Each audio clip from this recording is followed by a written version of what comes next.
pressing report. Okay, today is February 9th. It is 6 o'clock, and this is the policy meeting.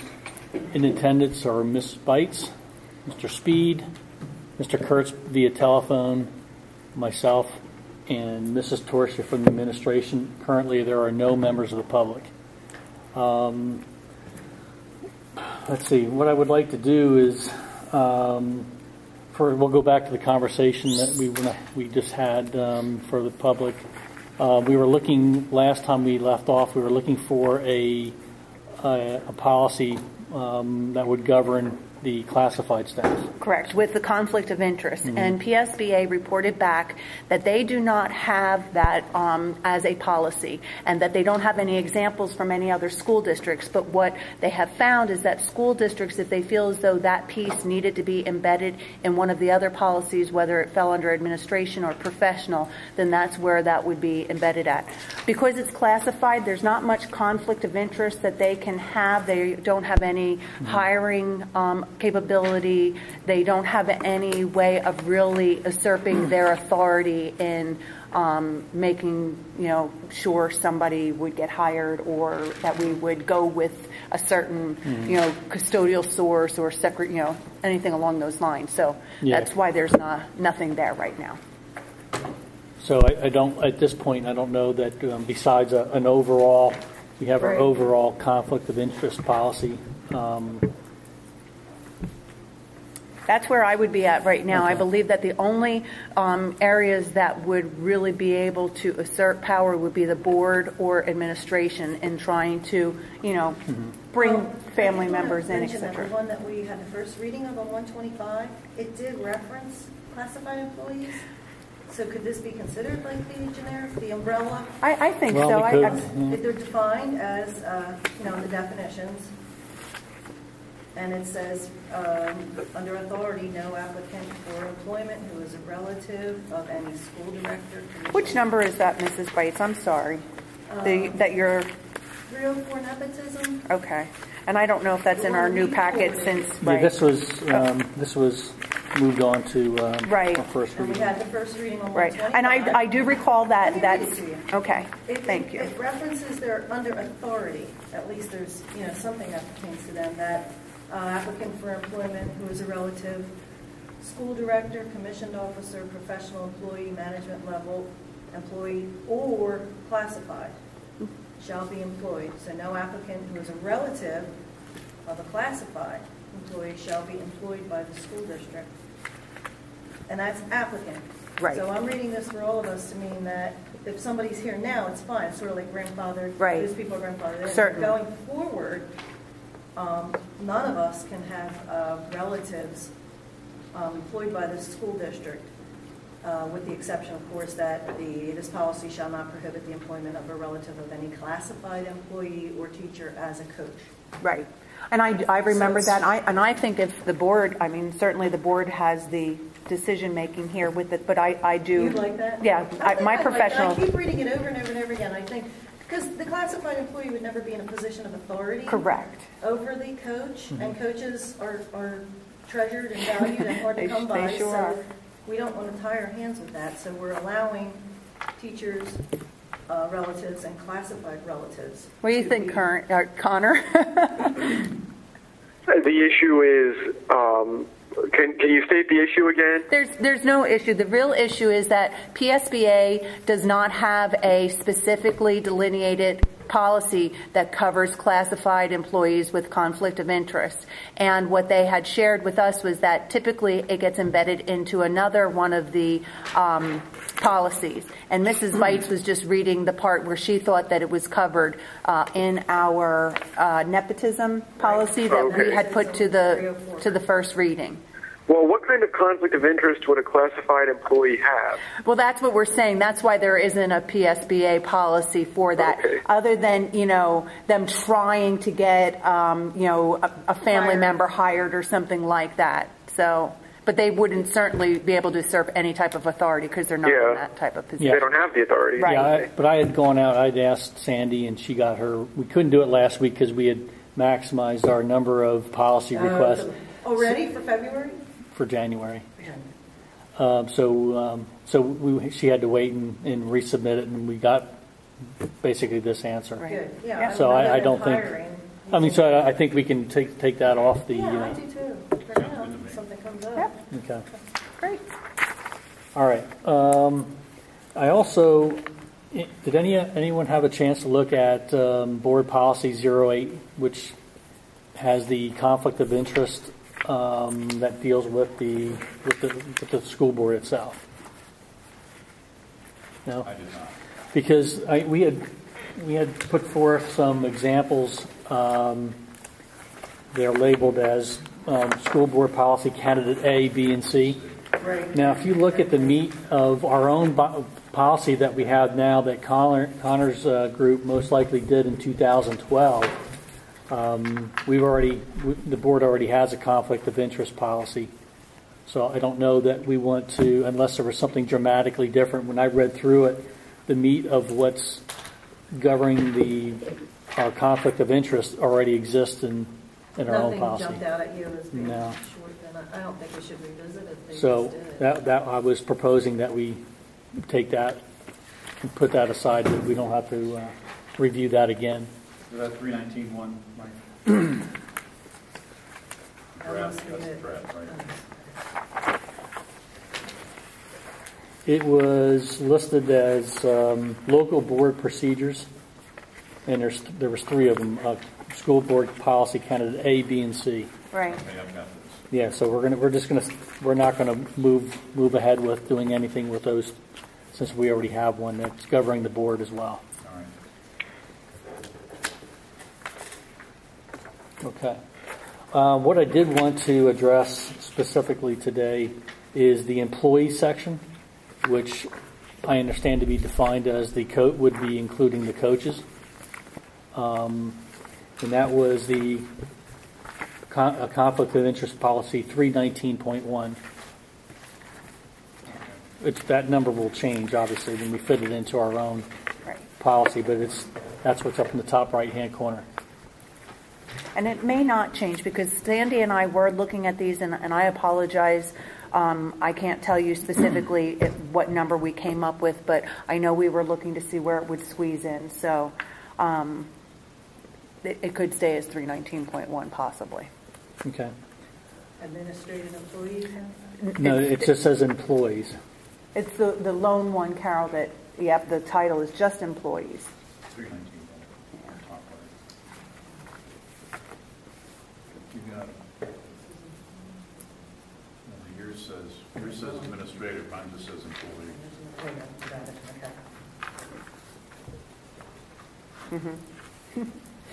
It's confusing. That's why I was trying to come with. So, Yeah, more broad-based language, employees in general. yeah, this was copied verbatim off another school's. This was already enacted by a different school, so I think it was recent to, I think 2012 or 2011. I'm not 100% sure, so it is recent. So we would have to, obviously have Mr. Subers look over the school code references. But if you read through this, especially the prohibited activities, which is really what we're getting at, employees shall not engage in conduct that constitutes a conflict of interest, which shall be the use by a public official or public employee of the authority of his or her office or employment, or any confidential information received through his or her public holding office or employment for a private,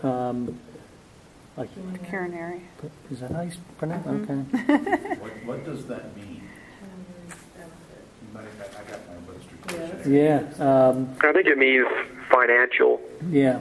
Well, we'll just see about that. So when you read all through this, it's basically if they can't be using the position at Daniel Boone to in any way drive or benefit someone in which they have a relationship with, or they have direct financial interest in, or even any financial interest.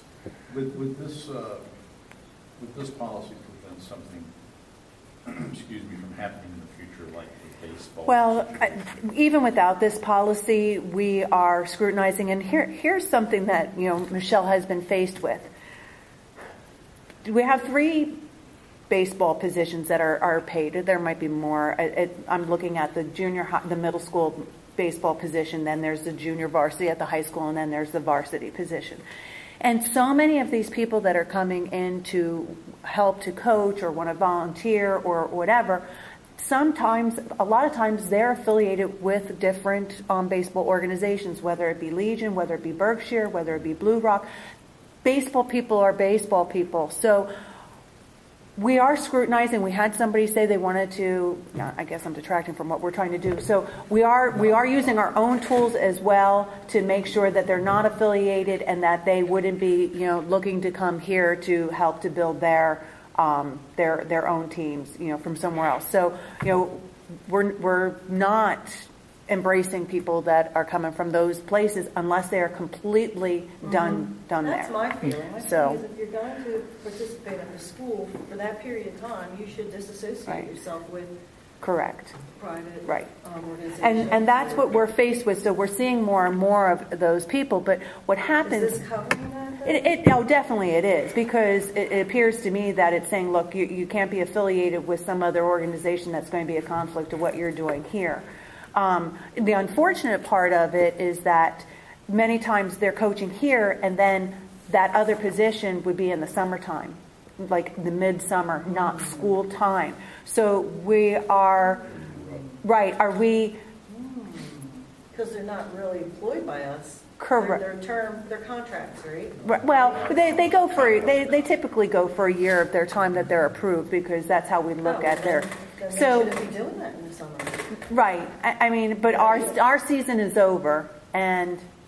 But that's exactly what we're looking at. Yes, exactly. In the off So- season. The whole key to this is discovery, Right. and you have, we have a policy in place now Right. that pertains to this. That prevents that then. So that makes them aware of what their limitations are. Right, and then before we had nothing. exactly. Sorry, yeah. We'll be able to refer back to that and say, we'd love to have you. However, we have this Great. policy in place, and even though that's a summertime position for you, it still becomes a conflict of interest for us, because it looks like if you don't play for this team, then you can't coach here. So, we just have to keep digging, and I think I think it's the right thing to do.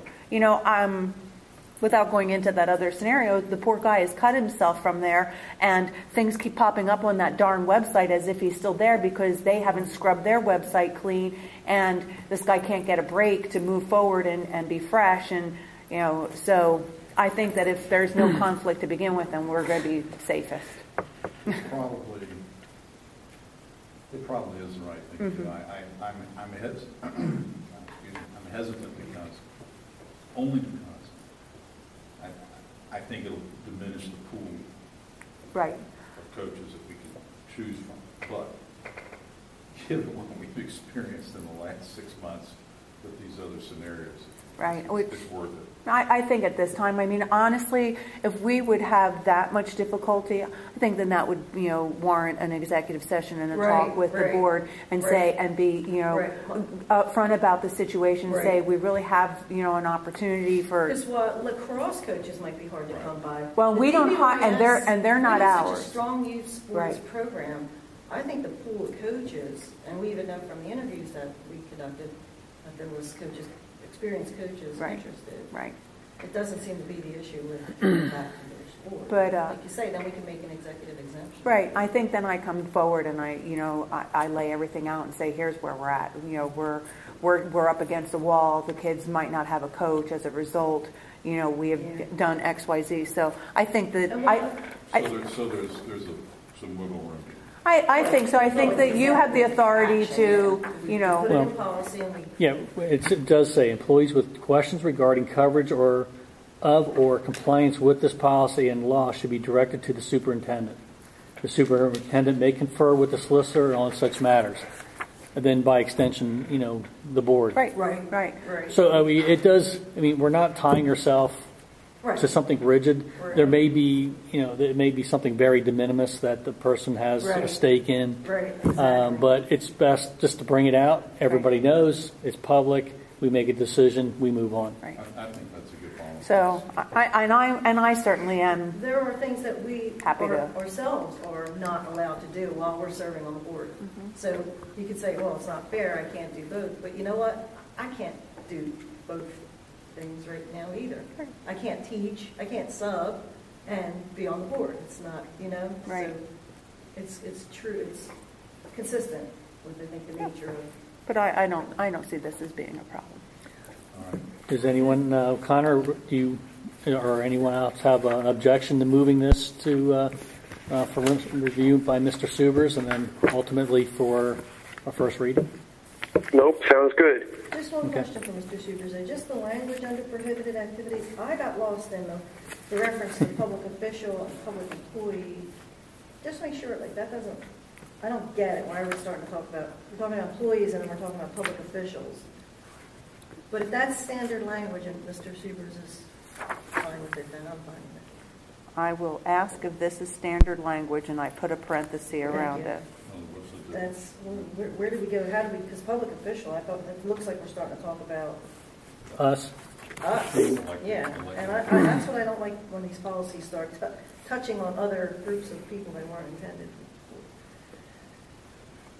So, I think I'm not that, sure it belongs there, but, that's well, up to him. yeah, I think that when they refer to Well, even my position, when I fill out the, it could be, okay, in my case, I'm a volunteer.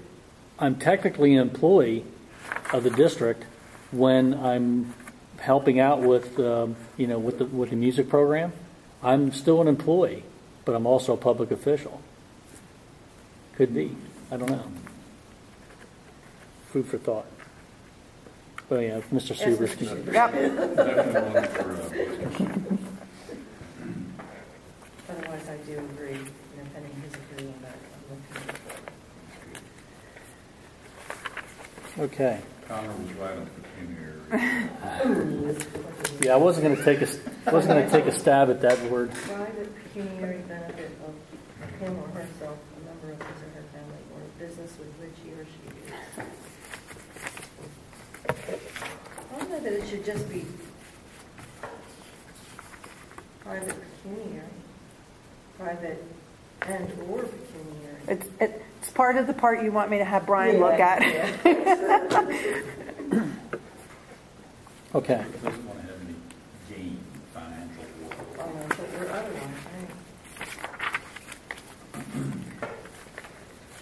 Well, now, those are the things I really wanted to get done tonight, and we got those done in 20 minutes. Okay. Well, has anyone read over the administrative employees or the professional employees? I'd like to start with the administrative employees. Also, it's marked 319.1. Yeah. Connor, did you have anything on this one? I don't have anything. I glanced over it earlier, and I'm looking at it now, but I don't have any. Nothing pops out to me right away. I read through it. The only thing that I see that it's missing is school code references, and that may be because there may not be any. That'll be something I think Mr. Subers would be able to weigh in on. But I looked through it. It actually, since the administration has a different level of decision-making and authority, they do have the ability to have conflict of interest when it comes to purchasing, because this by extension would include all the business office, Mr. Small and his group, Mr. Miller, who does have decision-making as far as awarding contracts and so forth. So this does have the language in it that makes it clear what they can and cannot partake on. I was writing notes. Are you referring to 303 or 319? 319. Okay. Administrative employees. Right. There was two of them that were conflict of interest. Yeah, I don't know how that happened. Okay. That we got. Well, because none of these are really Daniel Boone. These are all examples from PSBA that they have on file from other school districts. So, okay, I just wanted to make sure I was on the same I one. just have a question We refer to it as administrative employees, but we don't define it in the definition. Then we switch the language to persons, which is, I think, what we're defining here. Persons are employees within the meaning of the ethics and standards of the I don't know, I would just like to see a definition for how you just define them, everyone in the business office, everyone in But HR. if you define it, put a, sometimes, I'm going to throw this out, sometimes if you put a really close-knit definition in there, and then you have gray area, where people, well, I'm not sure if that really applied to me, because I'm not in the business office, I'm in the, I'm in the IT group, The good question, though. Well, but I think more importantly, the definition of who, we know that we're talking about administrative employees, but who they're doing business with, and that's why they have vendors and persons as the definition than the administrative employee. That's my interpretation of it. Well, I kind of like what Mike was saying, maybe somebody was saying, this, with respect to Scott Matz. Are you threading the needle there? Well, I'm not administrative, I'm IT. Oh, no, He he's is administrative. Yeah, And Casey's Act 93. administrative. Everybody that's part of Act 93. Michelle Goss is administrative. Anybody that So is... that's defined in paper? Yes. Okay. They have their own contract, and Yes. all of them Okay. are in that contract. Here's my confusion. So Act 93 is administrative? Yes. Okay, thank you. So look at 304 and 319.1 side by side. One's nepotism and one's conflict of interest for the same group of people, but the definitions are all different. So are we talking about two different groups of people? No, you're just looking at all the different examples. This employee's conflict of interest 304.2 is one example that a school district has used. So PSBA sent it to us, and we just put our name to it. 303.1 is another example of what another school district has as their conflict of interest policy, and then the 319.1 is I'm sorry, not 304. That's the employees one. That's the different one. So 303.1 and 319 are Well, that's The help two. me. Maybe it's just me. But the one we had the first reading on, 304 nepotism, it's under the section of administrative employees. And this is under the section of administrative employees. Oh, that's just the section where it goes. It's not necessarily that group of people. We don't define the group of people by that, because it looks like we're defining different groups of people, even though we're calling them the same. the 300s is administrative. Yeah, nepotism really, that's really geared around hiring your relatives and, people you have like a personal relationship with. Well, I know, but I'm just saying to whom it's addressed. I'm just Oh, I looking see. at the groups. Are we addressing two different groups for these policies? Because they both look like they're directed at administrative employees. They are. They They're are. two separate policies. Are two different groups of administrative employees? No, No, they're- it's just examples. Two different examples. Carol, some school district, Podunk, school district has 304.2 as their conflict of interest. The Wilson School District might be using 303.1 as their policy for conflict of interest, and then Exeter might No, be I know. using I understand what you're saying, but I'm talking about the nepotism policy that we're working on. We're done with. They're We both. define that as school board, school and school board. We're not School looking at nepotism right now. Well, because what I'm saying, it's the section.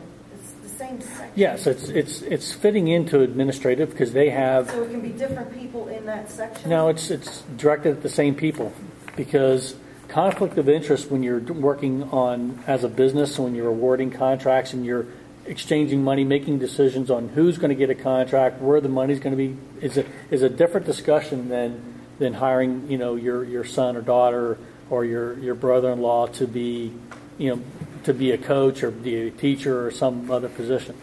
It's two policies directed at the same group. Okay, so the nepotism policy we passed, we said was for the school board. No. That's for that's only for the That's administration. for Act 93, and this is for Act 93? Yes. Yes. So one saying you can't see. hire your family, and the other one saying we don't want you to be bringing in your brother-in-law's plumbing company to be doing our. But under the nepotism policy, it does refer to school director. So it looks like it's. Well, I think it's probably encompassing all because It's, So are we encompassing all under this conflict of interest 319.1 then? depends if you want it to reference school board, you can. There's nothing that you can't put in there. If you want the conflict of interest to, but I think that would have been covered under your own the conflict of interest under the the zeros. As long as it's defined in here. Yeah, I think it's just probably reiterating. Okay. do we want to go through, since we have time, we'll go through this conflict of interest policy for the administrative employees. We'll just go through it since we have roughly half an hour. So why not use that time? Are you okay with that, Connor? Okay. The purpose, I think that's pretty self-explanatory. Should we read it for the record or for the audio? I don't think so. I think because it goes on for Would you like to be the readings. official spokesperson, Carol? If you want me to. Sure. Sure, why not? Purpose, the board recognizes that in order to maintain the public trust, it must ensure that employees of the Daniel Boone Area School District avoid conflicts of interest and the appearance of conflicts of interest, and that employees who are public employees comply with the Ethics Standards and Financial Disclosure Act referenced. Authority, the board is responsible for establishing policies which enable it to maintain the public trust, scope, and compliance with the Ethics Standard Act. I'll jump down to definitions. Vendors are persons or business entities which provide sufficient goods and/or services to the district that the economic impact of the district is greater than de minimis. Persons are, the definition, persons are employees within the meaning of the Ethics Standards and Financial Disclosure Act if they have administrative rather than teaching duties and are responsible for taking or recommending official action of a non-ministerial nature with regard to 1, contracting or procurement, 2, administering or monitoring grants or subsidies, 3, planning or zoning, 4, inspecting, licensing, regulating, or auditing any person, 5, any other activity where the official action has an economic impact of greater than a de minimis nature on the interest of any person. Confidential information definition is information which can be obtained by viewing or obtained from reviewing a public document or publicly available sources of information. So cannot. Confidential information is information that cannot be obtained from reviewing a public document or other sources public. An immediate family is parents, spouses, children, brothers, sisters, and all persons who live in the same household as the employee. Okay. Discussion on that? It's just definitions. Prohibited actions. Employees shall not engage in conduct that constitutes a conflict of interest. Conflict of interest includes but is not limited to 1, accepting gratuities, gifts, loans, or favors that might appear to impair participation by the business manager in his or her sole discretion. 2, offering any favor, service, or thing of value of the district to obtain special advantage for oneself or a member of one's immediate family. 3, permitting commercial exploitation of his or her position within the district. 4, possessing or obtaining an interest by way of ownership or employment in any person doing business with the district. 5, using the employee's position to foster interests that differ and/or conflict with those of the district. 6, using the employee's position to interfere with the district's business transactions and/or relationships. 7, engaging in consulting activities that conflict with the responsibilities, duties to the district, as determined by the business manager. 8, obtaining a financial interest in for-profit business, which provides educational services to residents of the district. 9, engaging in any activity deemed by the superintendent or business manager to conflict with or appear to conflict with the district. 10, violating the Public Official and Employees Ethics Act. We have a pretty Is that the conflict of interest statement that we just filled out last Yes. month? Yes. And that's the correct verbiage for describing it? The Public Official and Employee Ethics Act, I believe so. Should we have something in here that speaks to vendors that do business with the district signing a copy of this, receiving it, signing it, Good question. and having it on file so the business office can track it? It's pretty much, to me, just looks like it's one-sided toward. Well, and it's hard there's- for us to, it's hard, I guess the counter argument would be it's hard for us to impose something on a vendor, and it's easier for us to impose these rules on our employees yeah. that do business with the vendor. Okay. So, a vendor could sign anything and still, and we have, the only thing we could do is just not do business with them. We have no recourse other than discontinue business relationships. One example does have a sign-off attached to it. That's an acknowledgement and agreement regarding the conflict of interest policy. And failure to sign the acknowledgement will result in termination of employment. So, this is something that we could, if you felt as though it was necessary, somebody already did. But I think that... So that would, the people that this would affect, they would have to sign it yearly or Yeah. just, Yeah, or, much like our or just once, really. And we acknowledge our oh my goodness, the word that's escaping me, the policy for computer use. Acceptable use. Yes, that. Acceptable use. So each year we do have to submit a new signed one, understanding that you've read it and you Right. will be responsible to it. So it depends how what you want to do with that. At the expense of trying to track something. I know it's one more. Yeah, I think Mike's got a good point. Let's put the onus on our people. right. they should sign it once. Yeah. Everyone should sign it once in the district who falls into the category, and that it's in their employee file from there on in.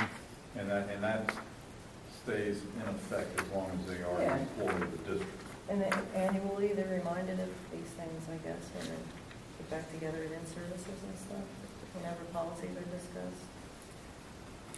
Yeah, it just says, this is to acknowledge that I have received a copy of the Daniel Boone Area School District's conflict of interest policy. By signing this acknowledgement and agreement, I hereby pledge to avoid any practices or activities that raise a reasonable question of conflict with my duties and responsibilities as an employee of the Daniel Boone Area School District. I understand and agree to the conditions outlined in the conflict of interest policy.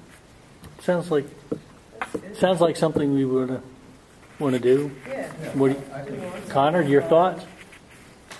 I mean, this would Yeah. it would be an acknowledgement of this policy that the I think we could attach this to the employees one too, with regard to the coaches. So No, this good. could be used repeatedly. yeah, very good Yeah. suggestion. Good point. Okay, Good point. all right. I think that's good. Pecuniary. That's the word of the day. Okay.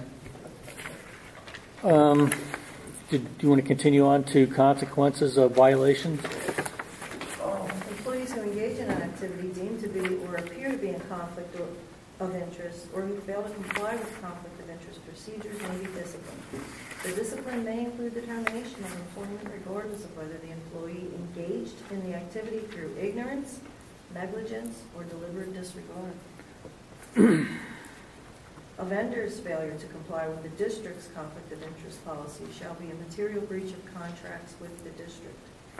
Well, that was where I had a question of what kind of legal, what if that's something how Mr. Subas would want that written. That's probably your question for Brian. So can you give us an example of that? The consequences of violations. Is that what? No, the vendor's failure Oh, I'm to sorry, comply. yeah. What could be a material breach of contract with the district? What could a vendor do? Would you know? Do you know See, that may be in all the fine print of the contract that we signed. I don't know if that's something normal or Yeah. that was a question. All right, is that something that we can just? All right, we signed an agreement with the heating company, and they did something, does violating this policy then nullify that contract, or can it? Does it have authority to do so? Which one has a greater? I didn't know, so that was just a question. I had Brian interpret this for us. What does this mean? And I put a little. Maybe That must be what it means. So if they're caught accepting gifts, for example,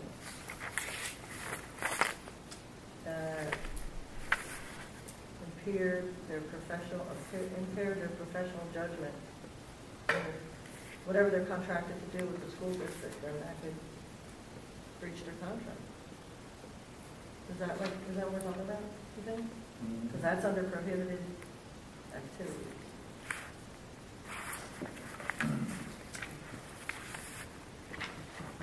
The way I see it, Jim, then you're in the contract law. Whose contract supersedes whose? Then you're going to get to it. Like you say, I don't want to muddy the water too much. Yeah. So we don't have any That's to enforce. I have it as a highlight. Okay. Delegation of responsibility. That's me. The board directs the business manager to promulgate and implement procedures which, 1, notify employees what constitutes conflict of interest, and 2, obtain sufficient information from employees and those who are or aspire to be vendors so that the district is able to determine whether employees are complying with this policy. The board directs the business manager to notify it promptly of all violations of this policy. The board directs the business manager to make the Commonwealth Statement of Financial Interests available to employees of the district who are public employees. And finally, employees contemplating activities which a reasonable person could construe to be a conflict of interest must file written disclosures with the business manager which describe the nature of the activities in sufficient detail so that the business manager may determine whether a conflict of interest would occur if the employee engaged in the activity. The employee shall not engage in that activity unless and until she receives the business manager's written opinion that the activity does not constitute a conflict of interest.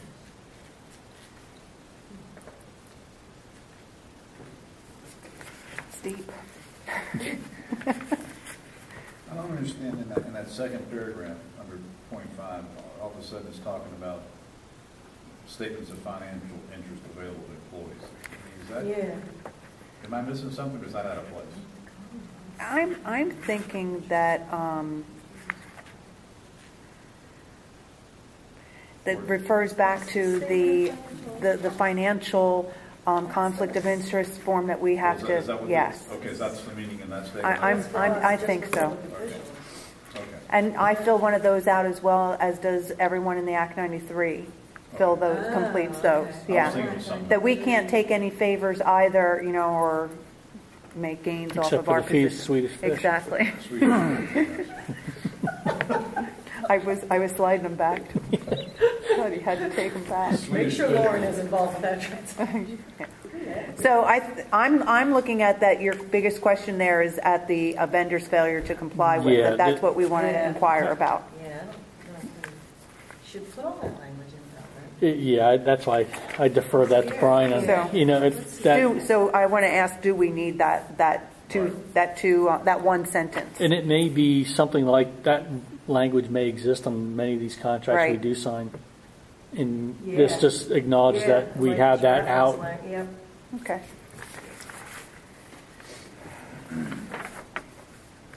And I noticed the onus for this is on the business manager as opposed to the super. Take me off the hot seat for once. Yeah. Well, not really. You're I know. I oversee him. yes. It all flows upward. Yeah. Upward leaping monkeys. Yes. Yes. So we're looking at 319.1, the one that we just read through. We're going to attach the acknowledgement sheet to that and to the employee. And the question is, regarding that sentence, to ask Brian, do we need this? What does it really mean? Right. And if he says, no, you can take it out, then we would elect to take it out. And I'll bring meeting, it for discussion. Yeah, in our Okay. next meeting, we'll decide what we're going to do with this one. So Okay. I don't think we should move it forward yet until we have that information. So we're looking at adopting 319.1 in lieu of 304.2, right? Is that what you're saying, Mrs.? Well, 304. that's the one that we chose. That the other You think ones. this one's better than this one? That's what I think Mr. Wolf Right. is saying. Yes. Even though it's employee, the sections are different. We don't need it in both places. I know. Which ones are we talking about? I think 319 really Covers encompasses it. Yeah. We're going to reference the appropriate school codes, Yeah. I'm assuming. Yep. Plan. Well, then the last one I have is for professional employees. Conflict of interest 412. Shall I? You're doing such a good job of getting through those tough words.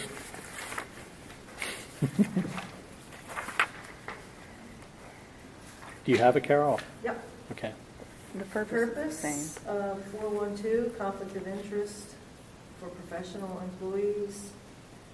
The board recognizes that in order to maintain the public trust, it must ensure, okay, that's standard language, same as authority as previous. This policy applies to vendors of the Daniel Boone Area School District, and 2, Daniel Boone Area School District employees who, A, have the ability to engage in a conflict of interest and/or are public employees within the meaning of the Ethics Standards and Financial Disclosure Act. Definitions. The definitions of the Ethics Standards and Financial Disclosure Act, 65 PA, etc., are hereby adopted as if set forth at length. This shall be the definitions that apply. So I guess our definitions are in that section. There's none in the policy. Guidelines. Prohibited activities. Employees shall not engage in conduct that constitutes a conflict of interest, which shall be the use by a public official or public employee of the authority of his or her office or employment, or any confidential information received through his or her holding public office or employment for the private pecuniary benefit of him or herself, a member of his or her immediate family, or a business with which he or she or a member of his or her immediate family is associated. The term does not include an action having de minimis economic impact, which affects to the same degree a class consisting of the general public or subclass consisting of an industry, common occupation, or other group, which includes the public official or public employee, a member of his or her immediate family or business with which he or she or a member of his or her immediate family is associated. That one's tough. Yeah, there's so much legal Where's the gobbledygook verb in there. that sentence? Yeah, really. Wow. I gotta digest that. It's short, so let's read on. Delegation of responsibility. The superintendent of schools shall be responsible for implementation of this policy and shall make decisional purpose of this policy and for the school district policy as to who shall be required to file a statement of financial interest. The criteria should be those as set forth as defining a public employee, which in part is a person employed by the district who is responsible for taking or recommending official action of a non-ministerial nature with regard to 1, contracting or procurement, 2, administering or monitoring grants or subsidies, 3, planning or zoning, 4, inspecting, licensing, regulating, or auditing any person, or 5, any other activity where the official has an economic impact of greater than a de minimis nature on the interest of any persons.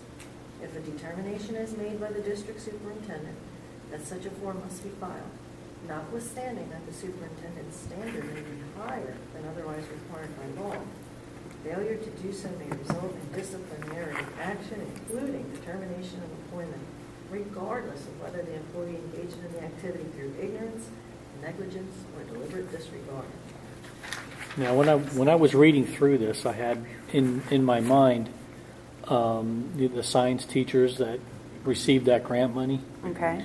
Right. And, Right. we certainly don't want to squash, that learning experience for the kids, but, I want to make sure that when we're, as far as administering the grants, now we got that situation straightened out. Mr. Correct. Small was on top of that. And, Yep. Well, exactly, because when it came through this year, it caught me differently than obviously last year in my position, that when I saw that there was dissemination of monies going directly to parties, you know, okay. I know, it bothered me because they were going on past practice that, you know, made it seem like it was a, you know, big deal that I was drawing attention to it. I hate So, those two words. so anyway, I know. I mean, So, because yes. the person does have, in that case, you know, private benefit. Well, unfortunately, any monies that were coming to them have to flow through the school and go back to the activity that they're doing. So that's the good thing. Okay. The students' part of it is like scholarship money, you know, for winning the contest. So that's how that's deemed to the students. And they're working, obviously, collectively as a group to be able to get that. When I was reading this, I thought the same. Right. You know, it's a shame we're coming up, you know, we're addressing this after the fact, but, But it's a you good know, thing to have it's a it. good thing to have it. Right, and it's something that we can submit and say, now please, you know, make sure that you're adhering to our policy. Connor, do you have any thoughts? No, I agree with pretty much everything that's been said. You guys are getting all the points. Okay, so do you want to have Mr. Subers take a look at this one as well? Are you,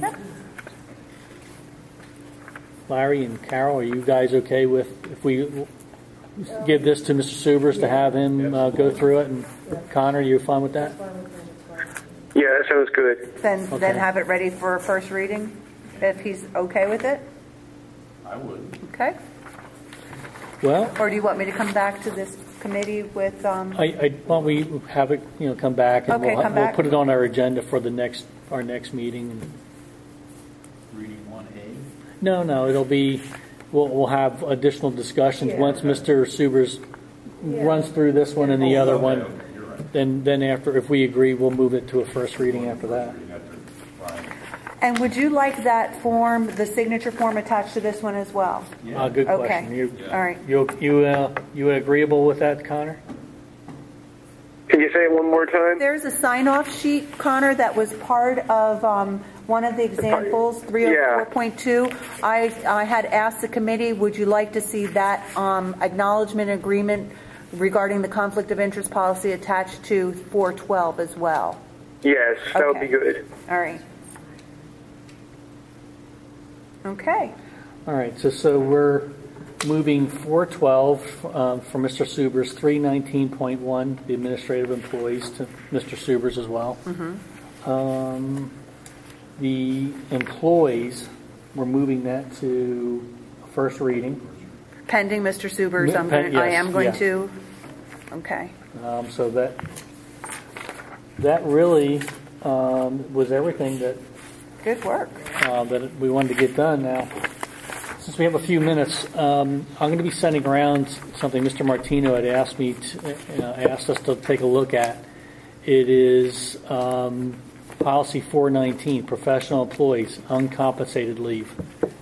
So we're going to have that in our agenda for next month as well, to start looking at that. No, you weren't sent. I had this exceeded my expectation as far as getting work done tonight, especially with an abbreviated session. And I would like to attach, he has 419, which is, okay, it's professional, that's right. Yeah, Yes. and it And hasn't- there is one for the 500s as well, but for the classified staff, but I don't think that's as big of a problem. I think that, why don't we review both of them? Let's review both of We should be those. consistent Right. with whatever we're doing. Let's review both. Because this one here hasn't been reviewed since 91. So it's August 26th of 91. And that number again is for what? 419. Okay. And what is it again? It's professional employees title uncompensated leave. It's the ones where people are requesting to have leaves of absence without pay, to extend personal days, to be able to go on week-long trips in the middle of the school year. Educational. What it says. The board recognizes that in certain instances the employee may wish extended leave for personal reasons. This policy establishes guidelines for the award of uncompensated leaves of absence. The board specifies, the authority, the board specifies the following conditions under which uncompensated leave may be taken. Professional and temporary professional employee of the Dania Boone Area School District may request unpaid leave of absence up to 5 days for the following reasons: educational, seminars or conferences when approved as related to classroom work situations, personal, marriage, legal situations, or similar matters requiring more than 3 days absence as covered by the emergency leave policy, which also I had a question mark on that because we have an emergency leave policy. Not one that I have memorized, but Okay, well, I'm going to circle that one. Yeah, right. I'll look. All right. Vacations. Requests may be submitted every 5th year, but cannot be the day before or after a holiday.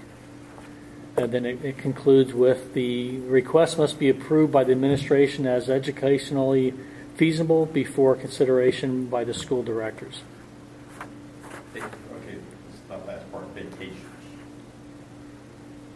Was every 5th year? right. The part of one. What's the real life version of what's happening there? I'm certainly not approving anyone that's doing that yearly. So I do rely heavily on this policy right now in that if someone is trying to use their days before or after a holiday, I have been not allowing it, but with the exception of 2 situations because they went ahead, booked their trip, I brought it to the board, we more or less said okay. There was one individual who is going on a honeymoon. She is marrying a serviceman, so their time of being able to pick a honeymoon that would be right. So I allowed that one, under those kinds of circumstances. But I have not had anyone come back that I know had asked for uncompensated leave to extend vacation 1, 2, 3, 4 years in a row that I am aware of right now. So. Well, I think this is a good policy for us to look at. We've got a lot of this. Yeah. And what are we doing with A, B, and C here? Those are trash. We're not doing anything They with can them. be They're your dead. scrap people. So that pretty much wraps up all the scheduled work that I wanted to do. Does anybody have an objection of adjourning? No. All right.